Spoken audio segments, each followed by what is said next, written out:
In the quiet before the storm, Arjuna stood torn between duty and despair. And in that stillness, the divine voice of Krishna rose, not to command, but to awaken. Krishna speaks, but the one who delights in the self, who is satisfied with the self, who is content in the self alone, for them there is no duty. Let's pause and reflect. Some people live so deeply connected to their inner truth that they need nothing from the outside. They're not driven by desires, praise, or goals. But most of us, we're still walking toward that place. And until we get there, our actions matter. Our duties shape us.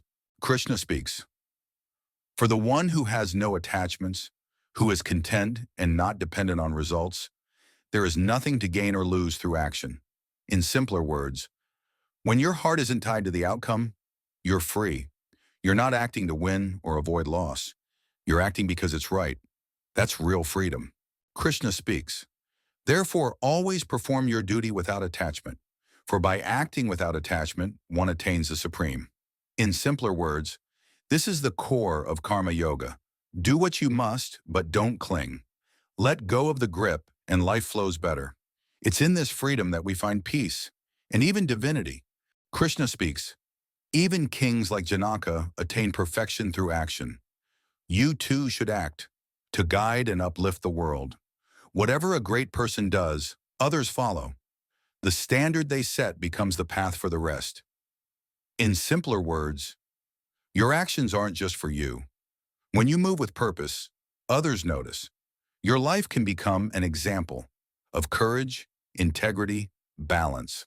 Krishna speaks, I have nothing to gain in all the worlds, yet I continue to act. If I did not act, the worlds would fall into ruin. People would follow my inaction.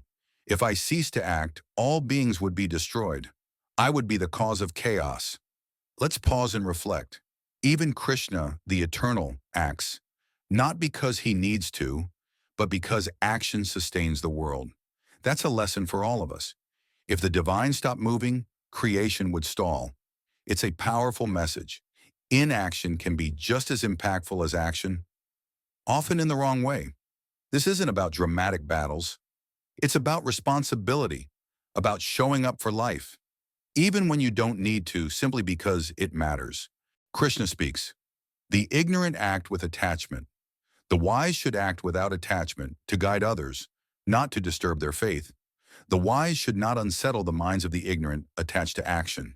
Instead, they should encourage them by performing actions themselves. Let's pause and reflect. We're all at different stages. Sometimes you meet someone who's caught up in goals, fears, or desires. Be gentle. Show the way through your actions. Not by judging, but by living freely. Wisdom isn't about superiority, it's about compassion. Let your stillness be an anchor for those still in the storm. Krishna speaks, all actions are performed by the gunas, qualities of nature, but the ego says, I am the doer. The one who sees this truth, who understands that nature acts and they are not the doer, is truly wise. Those who are deluded by the gunas get attached to action. The wise should not disturb them, even if they know better.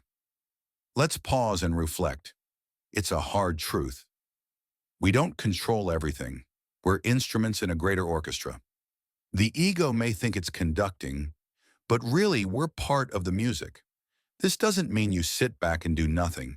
It means you act without ego, without pride. You become a vessel for something higher. Wisdom requires patience. Let people grow at their pace. Show them light, not by force, but by simply shining. Krishna speaks, surrender all your actions to me, with your heart focused on the self. Let go of attachment and ego, and fight. This is karma yoga. Action without ego. Work without clinging. Effort without needing to own the outcome. And perhaps the most powerful lesson? Even Krishna, the Eternal One, acts, not because he needs to, but to show us the way. If even the divine chooses selfless action, what then should we choose? In next part, we explore the inner enemy, the force that corrupts even the wise, and how to rise above it. Until then, act in awareness, act in balance, act with love. If this journey spoke to your soul, like, share, and subscribe to Growth Craft for Life.